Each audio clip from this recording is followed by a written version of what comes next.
Ok, irmãos, nós ainda estamos na doutrina acerca de Deus, né? Infelizmente, a última aula, meu celular ele deu algum bug, alguma coisa assim, que ele acabou perdendo a gravação. Mas nós estávamos dentro dos atributos a respeito de Deus. E nós já vimos alguns, né? Nós vimos que Deus é um ser vivo, nós vimos que Deus é espírito, vimos que Deus é pessoal, que Deus ele existe por Ele mesmo, Ele não existe dependendo de algo, que Ele não possui começo nem fim, e que Ele conhece todas as coisas e também que está presente em todos os lugares. Depois a Leninha me contou que eu pulei sem querer a onipotência, não foi? Eu acabei esquecendo esse outro aqui, dos atributos de Deus. Acho que passei muito rápido aqui o material e acabei pulando um. Mas é a página 12, aí quem tiver com o PDFzinho, né? Onde fala um pouco da onipotência, certo? Antes de ir lá, eu quero fazer como sempre e voltar para a introdução, né? E eu gosto de lê-la para a gente relembrar uma frase célebre e um aspecto importante a respeito da doutrina onde a gente está caminhando hoje. Diz assim a W. Tozer: o mais portentoso fato a respeito de qualquer homem não é o que poderá dizer ou fazer em um dado momento, mas sim a imagem que ele leva de Deus no fundo do seu coração, daquilo de maior elevação, de maior importância, de maior feito que nós, como homens, podemos ter, como seres humanos, é ter uma imagem clara a respeito do nosso Deus, de quem é o nosso Criador, né? E isso a gente vê o quão importante, o quão central é a doutrina acerca de Deus. Segundo a visão cristã, a negação de Deus ou o conceito errado sobre ele produzirá desajustes e quedas na vida de uma pessoa. Já o conceito correto sobre Deus trará equilíbrio e sensatez. Então, se a gente não entende quem é o nosso Deus, a nossa fé, a nossa religião, por assim dizer, ela fica extremamente comprometida. Muitas seitas existem por aí porque eles modificam aqui e ali a respeito da doutrina de quem é Deus.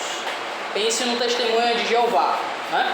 Ele vai dizer que existe Jeová, e Jeová é Deus, que Deus é único, mas aí ele vai negar a doutrina da Trindade. Não, Deus não é trino.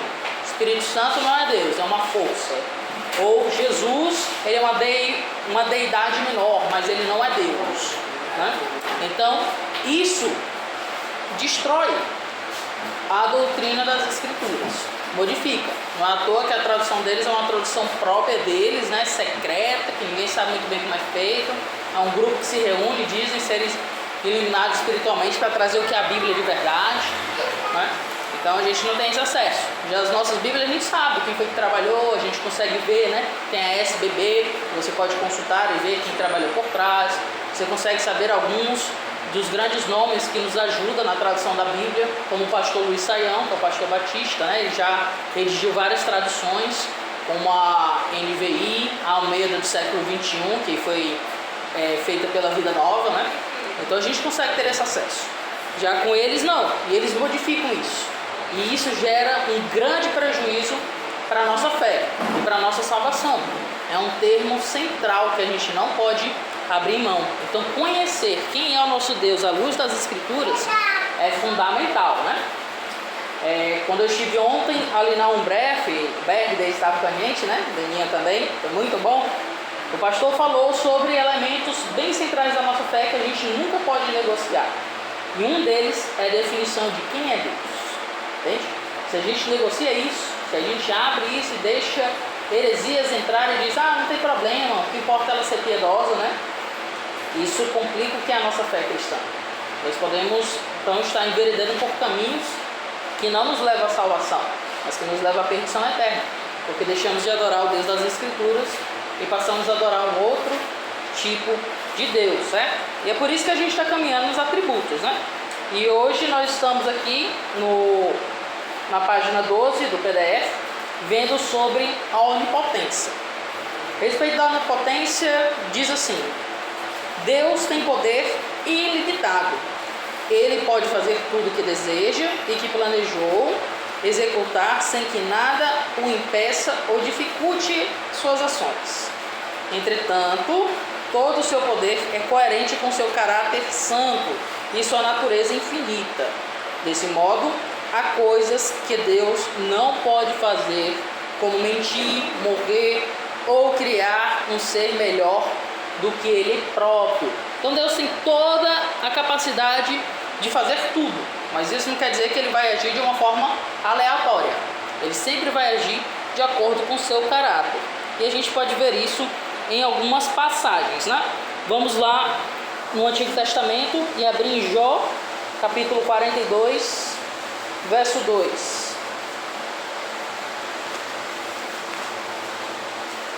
Jó bem aí antes dos Salmos, que fica no meio da Bíblia, 42, verso 2. Veja só a declaração de Jó, né? Vou ler o verso 1, tá? Então respondeu Jó ao Senhor: bem sei que tudo podes e nenhum dos teus planos pode ser frustrado. Então a percepção de Jó, depois de toda a sua caminhada, né, de sofrimento, de lutas, dificuldades, foi o quê? Nada foge do plano de Deus.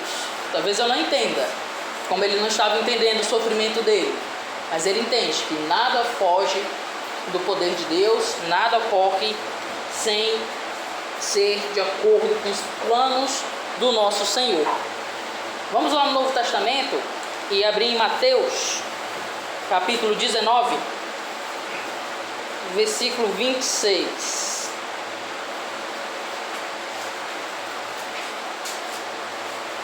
Mateus 19, 26.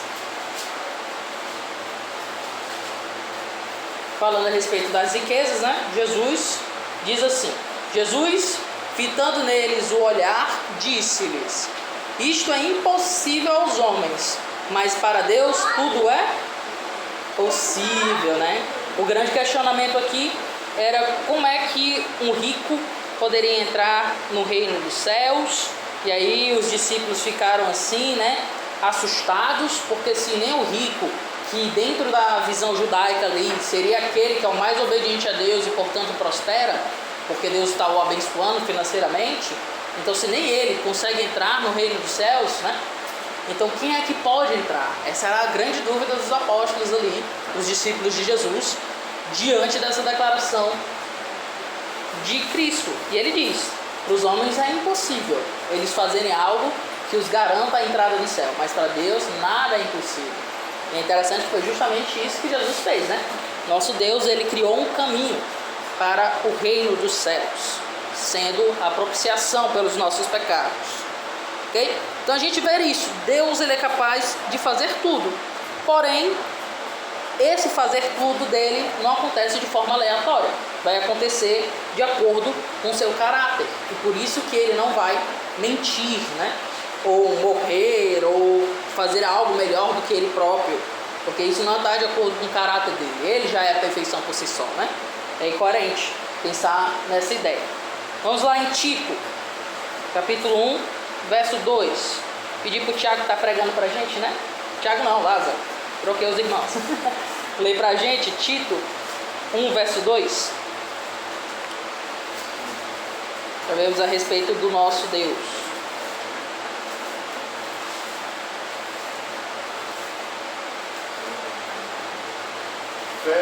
Posso ler o primeiro? Pode ler o primeiro.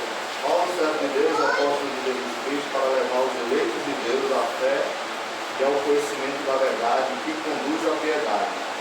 Fé e conhecimento que se fundamentam na esperança da vida eterna, a qual Deus, que não mente, prometeu antes dos tempos eternos. Amém. Deus, ele não mente, né? Ele sempre vai seguir o seu plano. Ele não vai se voltar atrás ou vai se contradizer quem ele é.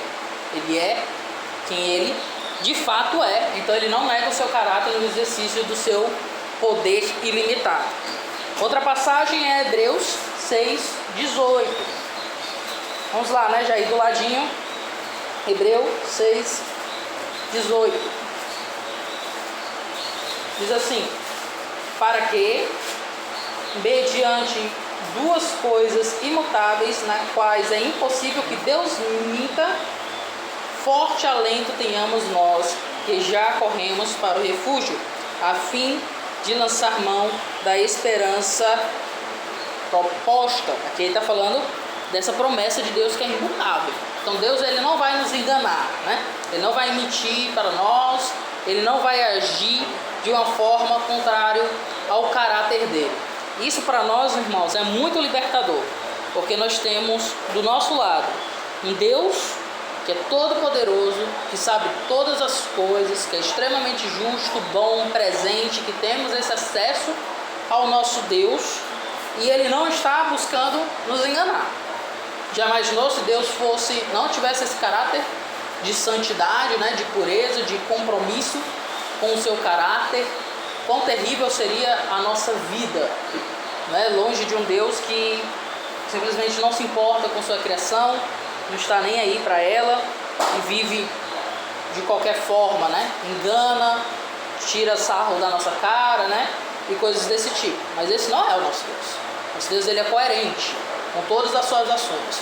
Isso aqui é muito bom, porque a gente pode chegar então para as Escrituras e buscar entender o que é que nosso Deus almeja, entende? E confiar nas Escrituras e segui-la, confiando que Deus vai estar nos abençoando, apesar das diversidades que nos cercam e nos advêm, né? Foi isso que o próprio Jó, que a gente leu agora no comecinho, percebeu a respeito de Deus. E essa passagem já revela o outro atributo a respeito de Deus aqui, que é o atributo da imutabilidade, né? O que isso quer dizer? Quer dizer que Deus não muda, ele permanece sempre o mesmo. Seu relacionamento com as pessoas as transforma, mas ele mesmo nunca é transformado. De fato, nada lhe pode ser acrescentado ou tirado. Sua imutabilidade é real porque ele é perfeito, não havendo nada em seu ser que precise mudar. Ou seja, Deus, ele já tem o seu caráter em perfeição máxima. E não há nada que dentro de seu caráter careça de mudanças. Então ele não precisa se tornar melhor, ou se santificar mais, ou se tornar mais bondoso, mais justo, ou aprender algo novo, né? Então ele não tem isso. Ele já é a perfeição em si. Então ele não muda. O que muda, na verdade, é o nosso relacionamento diante dele. Então nós podemos ter um relacionamento com ele de rebeldia, como acontece com aqueles que não aceitam o Evangelho, né? Ou de arrependimento, quando nós nos chegamos diante de Deus, nos arrependemos dos nossos pecados, e aí mudou uma dinâmica do relação com Deus, agora fomos adotados como seus filhos, nos relacionamos com Ele, seguimos a sua instrução, ganhamos força por Ele para seguir nisso, e dentro dessa relação cristã com o nosso Senhor, nós podemos ou ser filhos rebeldes, desobedientes, né? E aí vem Deus e nos disciplina, obedientes a Ele até o fim, e Ele vai nos abençoando, nos dando graça, nos dando alegria, nos dando desse provar da boa, perfeita e agradável vontade dEle, apesar das dificuldades desse mundo terreno. Isso aqui é importante, porque às vezes nós vemos nas Escrituras que Deus se arrependeu, né? E aí nós ficamos, olha, então Deus não é imutável, porque Ele se arrependeu. Mas a ideia ali no Antigo Testamento, que apareceu em Jonas, quando Lázaro pregou, né? Aparece em Gênesis também. A ideia do arrependimento ali tem a ver com a mudança da execução do que ele faria com aquele grupo, né? O entristecimento diante do ato. Em Jonas, o que acontece? O povo de Nínive se converte. Então Deus iria destruir Nínive por conta da sua maldade extrema, não é? Mas como o povo se arrependeu, ele, por ser bondoso, ele se arrepende desse ato que ele ia fazer. Então ele deixa de fazer esse ato. Não é que ele mudou, mas a execução do plano dele ali teve essa alteração por conta da relação. Mas não foi ele que mudou, o caráter dele continua intacto. Em Gênesis, o arrependimento dele foi da criação da humanidade que tinha se perdido totalmente, né? Tanto que vai vir o dilúvio, quando depois dessa declaração de que Deus se arrepende. Então a ideia ali não é que Deus modificou, poxa vida, cometi um erro, devia ter feito isso. Não, não é isso. É porque ele se entristeceu diante da mazela em que a humanidade caída no pecado, né, em que a sua criação estava caminhando. Então aquilo bateu aquele entristecimento, ok? Isso aqui é importante para a gente entender a dinâmica que as escrituras dão na definição das palavras, né? Um dos nossos grandes desafios na interpretação da Bíblia é entender o significado dos termos dentro do seu contexto, dentro do seu uso lá. Porque se às vezes a gente pega simplesmente o nosso dicionário aqui em português e tenta comparar, nem sempre dá para se aproximar precisamente, né? Por isso que os estudos das línguas originais é tão importante para quem está à frente dos ministérios, pastoreando e tudo mais. Certo? Ok. Entendendo essas questões, vamos para as escrituras, né? Ver a respeito da imutabilidade de Deus. Vamos lá no Salmo 102, verso 27. Queria pedir o irmão Rodrigo ler para a gente. Salmo 102, verso 27. Mas tu é o mesmo, e os teus anos nunca terão fim. Sempre és o mesmo, né? Pois tu és o mesmo, e os teus anos jamais terão fim. Mostrando o quê? Que Deus ele não muda quem ele é. Outra passagem, vamos lá para Tiago 1,17. Queria pedir para o Tássio ler para a gente.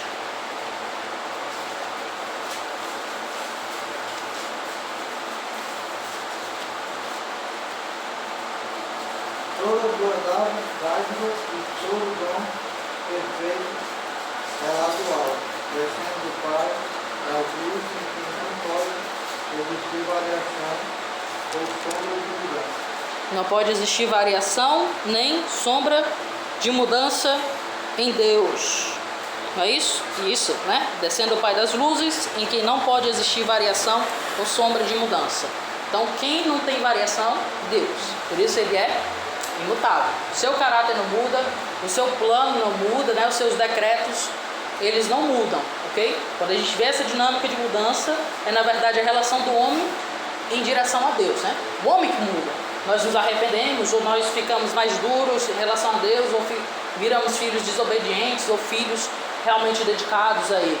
Mas Ele, em seu relacionamento, em seu caráter, Ele em si não muda. Ele é um Deus imutável. Ok?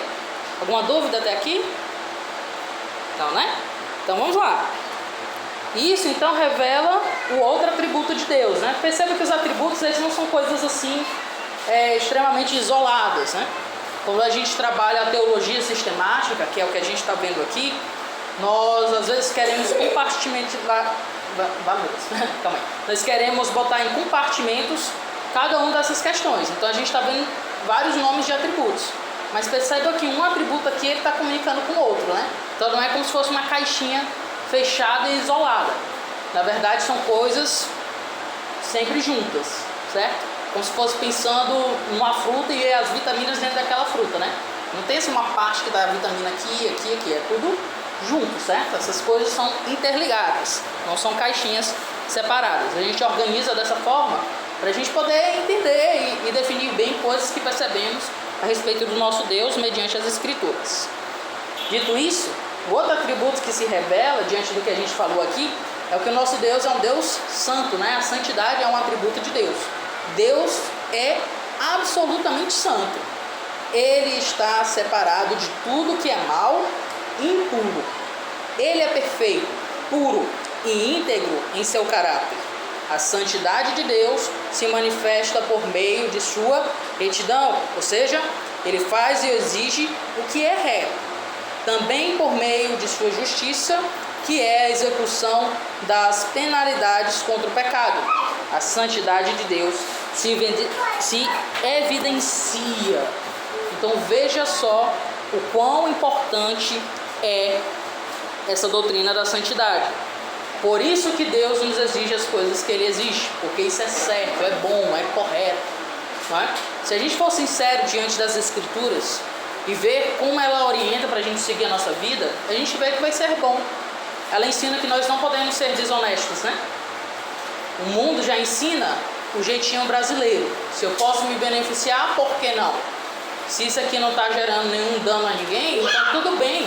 eu ser desonesto. Mas aí o que isso gera, né? Sempre prejuízo. Então a gente vê isso muito forte na nossa cultura. Uma cultura extremamente egoísta. Então as pessoas gostam de furar as filas, o pessoal gosta de, por ser amigo de fulano de tal, que trabalha no canto tal, conseguir uns privilégios a mais. Às vezes acaba furtando uma coisa aqui e ali, porque é uma coisa muito pequena, então para o governo ou para a instituição onde eu trabalho, isso não importa, não vai fazer falta, né? Então nós somos isso, do jeitinho brasileiro.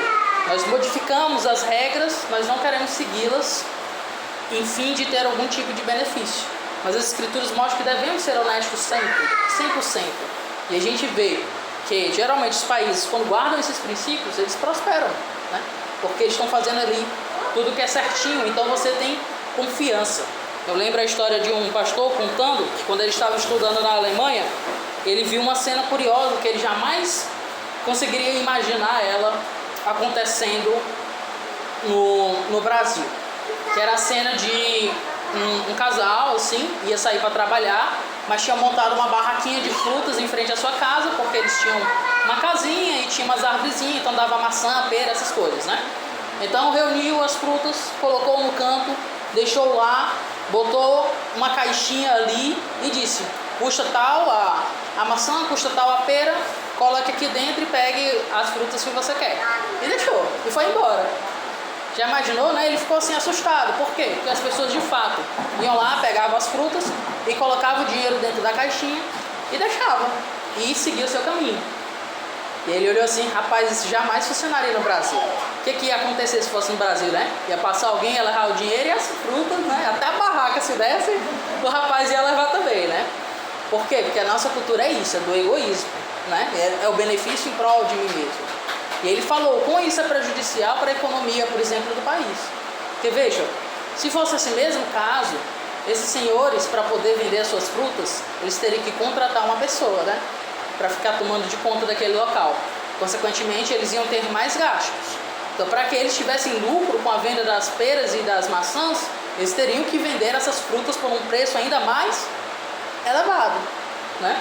Então, para aquele que ia comprar, ele acabaria tendo que pagar mais por conta da desonestidade que há no meio do povo. Percebem aí como complica não seguir os preceitos santos de Deus, né? Mas essa nação que recebeu o Evangelho e conseguiu aplicar na sua cultura em algum nível, percebeu essa virtude e eles praticam isso de forma prática, né? Nós aqui brasileiros, infelizmente, nós não temos isso.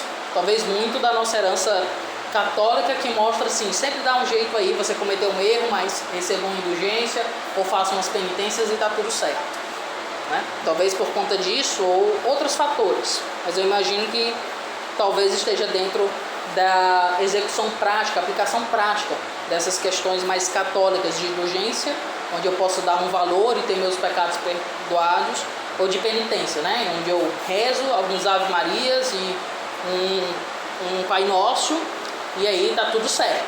Então eu fico negociando ali com Deus até onde eu decido andar ou não, né? Isso é complicado. Então a gente vê quão importante é essa doutrina da santidade de forma prática para nós, né? Como isso nos traz segurança e boa perspectiva.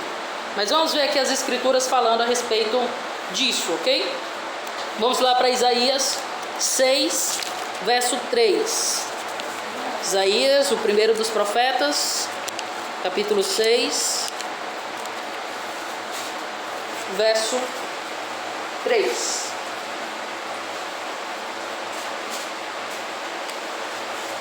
E clamavam uns para os outros, dizendo: Santo, Santo, Santo é o Senhor dos exércitos.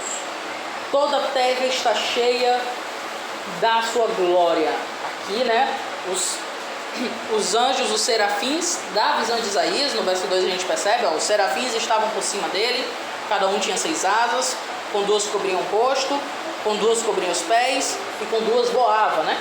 E eles clamavam isso. Veja só, a definição que os anjos, os seres que estavam mais próximos de Deus, que eles declararam a respeito de Deus é o quê? Que ele é santo, mostrando essa retidão, essa pureza que há no Senhor. Santo, santo, santo, repetindo 3 vezes, para mostrar o quão santo ele é, para dar ênfase, certo? Aqui no hebraico, quando há essas repetições, né, é para trazer ênfase. Por isso que Jesus, em suas pregações, pregando para os judeus, né? Ele dizia o quê? Quem tem ouvidos para ouvir, ouça, né? Que isso que ele está fazendo? Está dizendo assim, ó, presta atenção nisso aqui, pessoal. Presta atenção porque eu vou falar agora, né? No hebraico também tem a ideia do chamar, né? Ouvi, ó Israel, o Senhor teu Deus é o único Deus, portanto o amarás de todo o teu coração, de toda a tua força, né? De toda a tua alma. Então, esse chamar, esse versículo lá de Deuteronômio que o Senhor usa também para mostrar como o princípio mais importante, o mandamento mais importante de nós guardarmos, esse chamar, que é esse ouvir, ó Israel, é também essa forma de dar ênfase. E aqui ele está dando essa ênfase. O Senhor é santo, principalmente santo.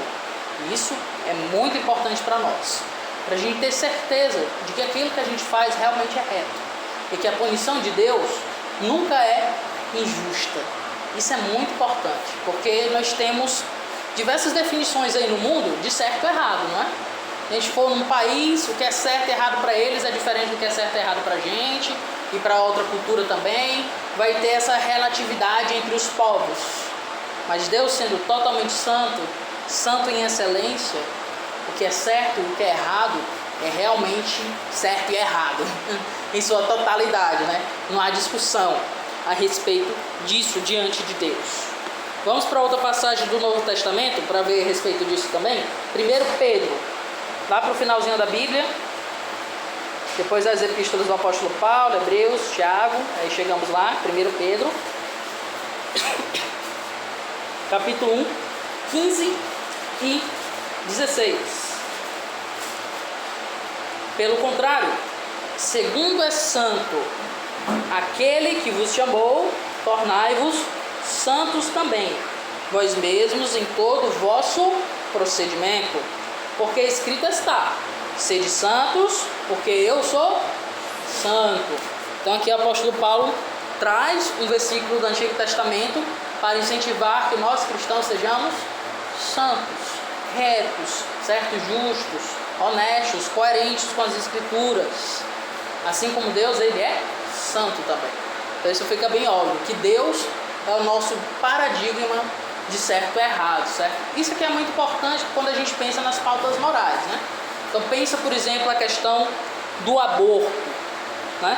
Vai ter diversos argumentos que vai querer trazer para você ser a favor do aborto ou contra o aborto. Argumentos racionais, lógicos, filosóficos, etc.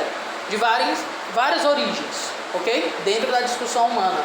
Mas para nós somos contra os abortos, principalmente porque Deus assim demonstra que é errado.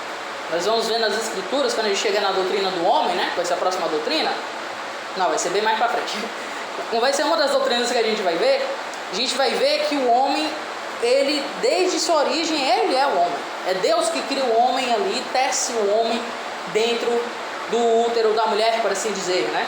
Então é uma ação da criação de Deus, aquilo já é um indivíduo e, portanto, a gente não pode matar aquela criança, aquele feto, por algum motivo indesejável que levou ele vir à existência.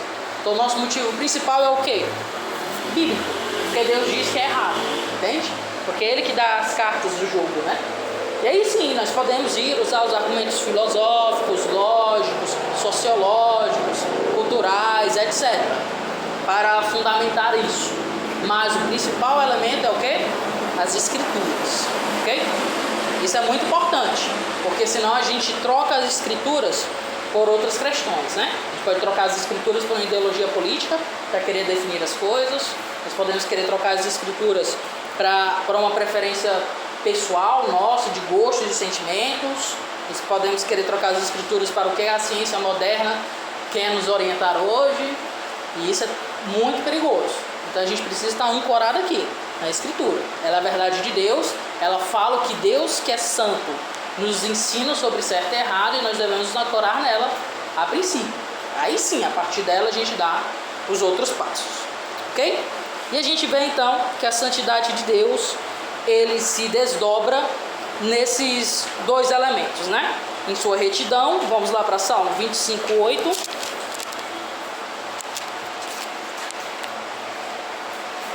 Perceba que a gente está caminhando bastante na Bíblia, né? Mas é importante para a gente entender que isso é bíblico, ok? é simplesmente porque é bonito, né? 25, verso 8, diz assim: bom e reto é o Senhor, por isso aponta o caminho aos pecadores. Então Deus, ele é reto, é correto. E também que ele traz punição contra os pecadores. Aí vamos lá no Salmo 11, voltando aí um pouco nas Escrituras, 4 a 7. O Senhor está no seu santo templo, nos céus tem o Senhor seu trono, seus olhos estão atentos, as suas pálpebras sondam os filhos dos homens. O Senhor põe à prova o justo e o ímpio, mas o que ama a violência, a sua alma o abomina. Fará chover sobre os perversos brasas de fogo e enxofre, e vento abrasador será a parte do seu cálice. Porque o Senhor é justo e ele ama a justiça, os retos lhe contemplarão a face. Então aquele que é ímpio, ele vai receber essa punição que é justa, porque o Senhor é justo, né? Então é justo que ele receba essa punição, que é bem interessante porque nos lembra bastante de Sodoma e Gomorra, né? E lembramos da punição final, que é o lago de fogo, que nunca se extingue, que é a segunda morte, né? Para aqueles que se mantêm ímpios até o fim da sua vida, não se voltam para Deus, ok? Então nós vemos esse aspecto a respeito do nosso Senhor, que ele é santo. E justamente por ele ser santo e justo, é que ele também é amor, né? É uma outra definição bem importante a respeito do nosso Deus. Deus ama suas criaturas, ele se preocupa com o bem-estar delas. Movidos pelo amor, Deus sai em busca do homem e procura se relacionar com ele, mesmo quando isso envolve sacrifício. A gente sabe bastante disso, né? O amor de Deus se manifesta também por meio de sua misericórdia, que é a disposição que tem de não aplicar a pena que o pecado merece, e por meio da sua graça, já que é a disposição de quem te dar aquilo que o pecador, que tem de dar aquilo que o pecador não merece. Então nós vimos que Deus ama. Esse amor de Deus gera essa paciência. Então Deus, é Ele que nos buscou, não fomos nós que buscamos a Deus, né? Se vamos para Romanos 3, nós vemos que não há um sequer que o procurou, que o buscou, que quis Deus. Na verdade, nós fugimos de Deus, queremos negar a Deus e subir outros tipos de deuses para adorar. Mas Deus, em sua infinita misericórdia, veio até nós e nos resgatou. E Ele pacientemente tolera os pecados da humanidade, à espera aí da manifestação de todos os eleitos, né?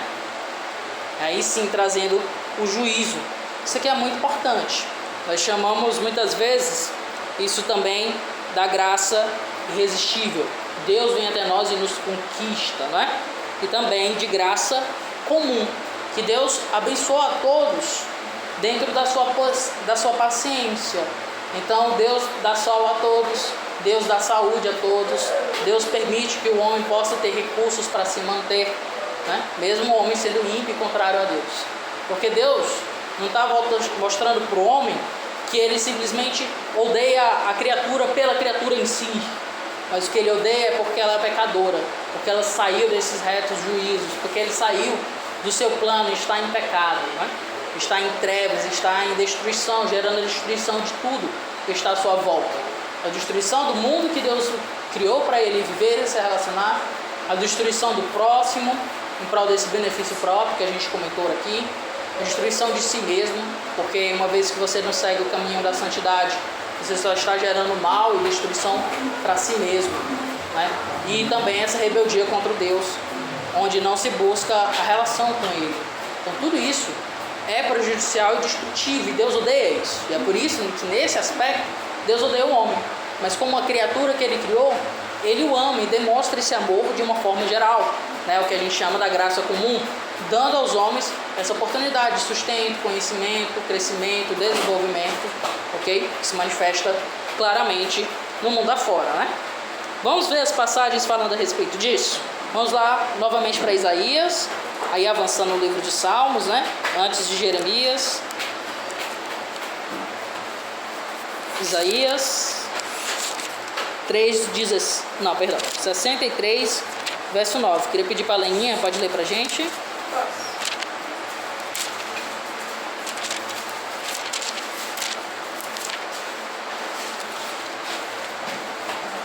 Isaías 63, 9. 63, 9. Isso, exatamente. Diz assim: em toda a angústia deles, também ele se angustiava, e o anjo da sua presença o salvou. Por seu amor e por sua compaixão, ele mesmo os remiu, os tornou e conduziu todos os dias na antiguidade. Seja, por seu amor, sua compaixão, ele os remiu, os tomou e os conduziu todos os dias da antiguidade. Então Deus sempre manifestou isso, né? Aqui no caso ao povo de Israel, mostrando esse amor, essa misericórdia dele, trazendo essa remissão para o povo, né? O símbolo da Páscoa, ali que é instituída em Êxodo, o cordeiro, que obviamente está apontando para Cristo, bem claro, né? Que é sacrificado no lugar daqueles que mereciam a punição divina, simboliza isso muito forte. O sacrifício que era para ter sido feito de Isaac, e Deus o impede e coloca ali um animal para ser oferecido no lugar, também vai simbolizando esse amor de Deus, de se sacrificar, de sacrificar algo, de remir o homem pelos seus feitos. Uma expressão máxima é esse de João 3,16, né? Bem conhecido por nós. Porque Deus amou o mundo de tal maneira que enviou o seu único Filho para que todo aquele que nele crê não pereça, mas tenha vida eterna. Então Cristo é a expressão máxima do amor de Deus. Imagina, Deus, Jesus, perfeito, completo, não necessitando de nada, extremamente exaltado, grandiosíssimo. A gente leu aqui, né, em Isaías, os serafins declarando santo, santo, santo. Mas esse mesmo Deus decide então se tornar na figura de homem, deixar esse local de glória, se limitar à forma humana de matéria, vindo como um bebê, nascendo no manjedouro, sofrendo horrores, tendo que correr para o Egito e depois voltar, cresceu em Nazaré, ali uma cidade bem pobre, bem simples, né? E começou seu ministério, em vez de querer se subir como um grande guerreiro, né? Como um grande faraó, algo assim. Não, ele de forma humilde fez o seu ministério e morreu na cruz por nós. Então veja quão grandioso ato de amor. Deus poderia ter feito totalmente diferente, né? Ele poderia ter simplesmente vindo até nós e simplesmente dizer, não, vocês vão me seguir agora. Mas ele decidiu sofrer tudo em nosso lugar, ser humano por completo, sofrer todas as penas, as dores, as piores coisas, levando sobre si os nossos pecados. Se você prestar atenção na leitura dos evangelhos, você vai ver que Cristo sofreu das piores coisas que a gente poderia sofrer. Fome por 40 dias no deserto, imagine aí, né? Ficar 40 dias sem alimento ali no deserto, ao ponto de morrer, quase que ele morre ali. Se os anjos tivessem vindo socorrer ele, a ideia é que ele ia morrer na tentação do deserto. Mas Deus envia anjos para o socorrer. Então ele sofreu a dor extrema. Ele sabe o que é ter fome, mais do que cada um de nós aqui, né? Ele passou por angústia extrema, suou sangue, como vai dizer os evangelistas. Então ele sabe quais são as dificuldades psicológicas que nós passamos também. Ele sofreu isso ao extremo, né? A dor física nem se fala. Nós vamos relembrar isso agora na ceia. Ele apanhou por nós, levando aquelas chicotadas, né? Sendo crucificado, que era a forma mais torturante que havia na época de se matar alguém. Era por asfixia, por sangramento, por humilhação. Então tudo ele sofreu por nos amar. Então ele é a demonstração máxima desse amor grandiosíssimo por nós, ok? E a gente sabe que isso vem mediante a graça, né? É o que diz Efésios 2:8. Porque pela graça sois salvos, mediante a fé, isto não vem de vós, é dom de Deus. Você tem antes de chegar nele. Então isso é a demonstração. E nosso Deus é amor. Isso aqui é maravilhoso, novamente, né? E nosso Deus é santo, totalmente reto. Ele é imutável, ele não comete desvios ou precisa se aperfeiçoar, é eterno, é pessoal, é espiritual, ou seja, você não precisa ir para um local A, B ou C para encontrar Deus, está totalmente acessível e Ele nos ama, decidiu nos amar, com essa demonstração de amor extremo.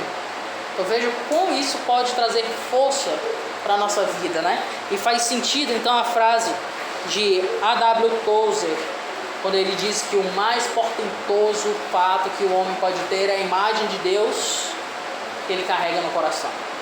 Entender quem é nosso Deus, irmãos, nos liberta para vivermos as nossas vidas comuns, ciente do chamado que Deus nos dá para a sua vontade, a fim de viver corretamente. Porque se nós vivemos o mundo por ele mesmo, realmente nós vivemos num fatalismo sem sentido. Nós vamos fazer o que for necessário para simplesmente sobreviver, desfrutar de alguns prazeres aqui e ali, mas na certeza que amanhã vamos perecer.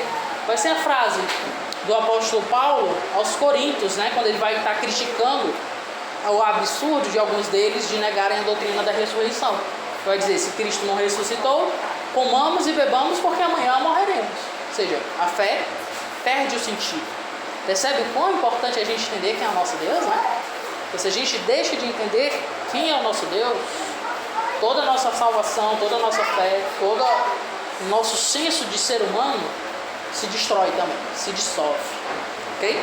Por isso é muito importante a gente ver cada um desses elementos.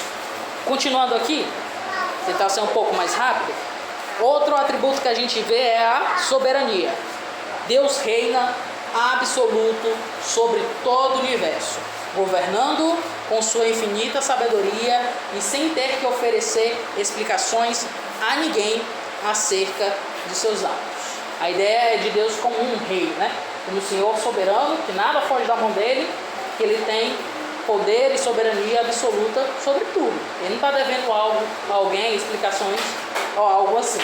Os Salmos trazem muito essa visão a respeito de Deus como soberano. Mas aqui vamos ver Romanos capítulo 9. Vamos lá. Romanos 9, uma carta riquíssima a respeito de doutrina, né? Verso 20. E a gente pode deixar que depois nós vamos ver o verso 21, né? Romanos 9, 20. Vou pedir para o David ler para a gente. Pode ler, irmão David? Romanos 9, 20. Mas quem é você, ó homem, para questionar a Deus? Acaso aquilo que é formado pode dizer ao que o formou: por que me fizeste assim? É um questionamento interessante. Aqui ele está falando da doutrina da eleição. E o motivo é mostrando, olha, Deus é soberano para eleger aqueles que serão salvos e deixar de escolher esses que serão salvos, né? Deixar os outros no caminho da perdição, ok? Então ele é soberano na forma como ele faz os seus vasos. E aí o grande questionamento no verso 19 é: tu, porém, me dirás, de que se queixa ele ainda? Pois quem jamais resistiu à sua vontade? Ou seja, se ele é soberano, ele faz a sua vontade, então por que ele pode dizer que você é culpado, algo assim? Já que ele é soberano, tudo ocorre de acordo com a vontade dele, até mesmo arrependimento ou não, né? Aí ele vai dizer no 20: quem és tu, ó homem, para discutires com Deus? Porventura pode o objeto perguntar a quem o fez, por que me fizeste assim? Então ele coloca um homem no lugar dele. Olha, percebe quem tu é, ó. Xalu e mulher, né? A gente gosta de falar, né, as irmãs? Xalu e mulher. A ideia é o quê? Você é apenas uma criatura. Ele é o Criador. Você não pode pegar o Criador e colocar como se fosse um igual como você. Ele é soberano. É óbvio que ele pode fazer o que ele quiser. É óbvio que nada foge da mão dele. Afinal, ele é o soberano. Não cabe a gente questionar essas questões. Para nós hoje, que vivemos numa democracia, esse argumento parece meio estranho, né? Porque como assim? Não pode? Não, todo mundo é igual perante a lei. Mas aqui a gente está falando do Criador de tudo.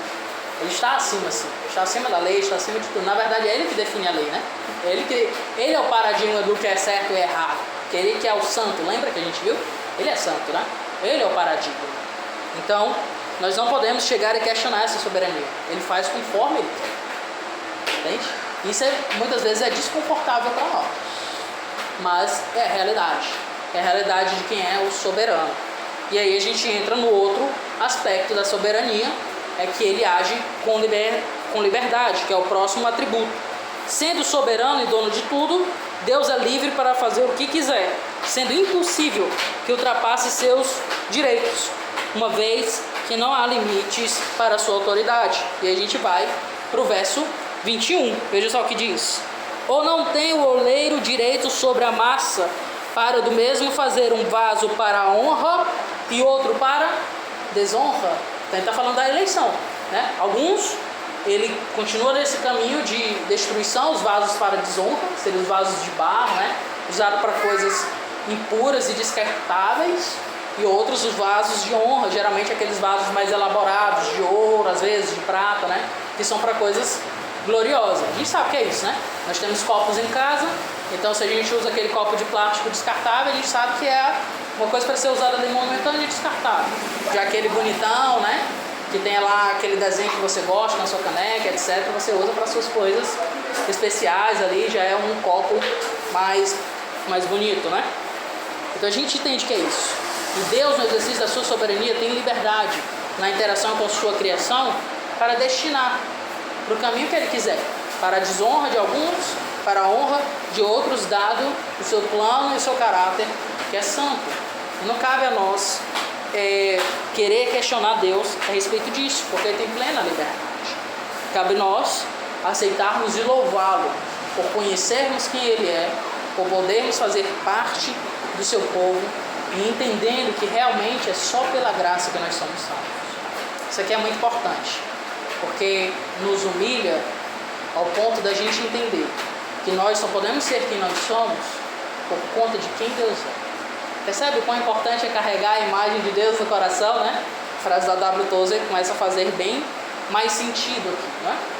É por conta de quem Ele é, por conta da sua bondade maravilhosa, do seu ato de amor, do exercício da sua liberdade, soberania, que nós estamos aqui. É por isso que a gente pode ser igreja. Não vem da minha habilidade. Ah, pastor, porque o senhor estudou muito, né? E estuda muito e se dedica, então a gente sabe que a igreja vai dar certo. Não, irmãos. Não tem como eu dar a garantia disso. Não, é porque os nossos diáconos aqui são extremamente dedicados, né? David ali pegou os ventiladores, está consertando ali com o pai dele. O irmão Lázaro aqui sempre dá carona pra gente. Irmão Genival, você deu a casa limpa aqui com todo o amor do mundo e bota as cadeiras aqui pra gente. Então vai dar certo porque a gente está aqui nesse espírito coletivo. Então a igreja vai dar certo. Não, meus irmãos. Existe algo mais fundamental que nos move a ter todas essas ações.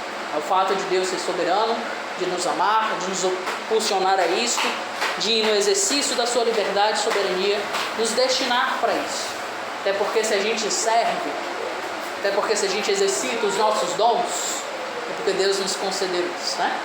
Lembra? Pela graça sois salvos, mediante a fé, e isto não vem de vós, é dom de Deus. Deus, no exercício da sua liberdade, quis nos salvar. E agora, então, cabe a nós desfrutarmos disso, entendendo quem é o nosso Deus, o aceitando, o amando e o servindo com o máximo do nosso coração, ok? Alguma questão ou dúvida a respeito dessa questão? Porque é uma questão bem polêmica às vezes, né? Não, em paz? Todo mundo aqui é calvinista, vacinado? Coisa boa, amém. Vamos adiante. Então vamos lá, cadê? Temos 1 minuto, então eu vou parar aqui, para não forçar, né? Não ficar cansativo. Refletindo nisso, eu quero voltar para a frase do A.W. Tozer, ler novamente, né? E diz assim: o mais portentoso fato a respeito de qualquer homem não é o que ele poderá dizer ou fazer em um dado momento, mas sim a imagem que ele leva de Deus no fundo do seu coração. Então, para a glória de Deus, que carreguemos essa imagem nítida de quem é o nosso Deus. Vamos orar. Senhor amado Deus, soberano, que tem liberdade, que nos ama, que é todo poderoso, que é santo e imutável. Nós te louvamos, Pai, por todos os atributos que tu possuis, por teu tão grande ato de amor de nos resgatar e nos permitir aqui se reunir para aprender mais de ti, para entender como vivermos debaixo do sol, de acordo com tua vontade, desfrutando das bênçãos que o Senhor derrama sobre nós. Que possamos crescer, então, nesse teu exemplo e seguir a santidade, sermos honestos e íntegros, conforme a tua palavra nos ensina a respeito de ti. Que possamos ser imagem e semelhança tua, essa criação redimida que carrega a imagem de Cristo dentro de nós. Porque nós sabemos que o fato mais importante que nós podemos ter como homens não é as nossas falas ou as nossas ações, mas sim o entendimento que carregamos em ti no fundo do nosso coração.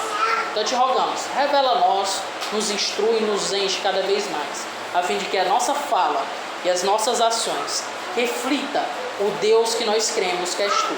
É isso que eu te rogo, em nome de Cristo Jesus. Amém.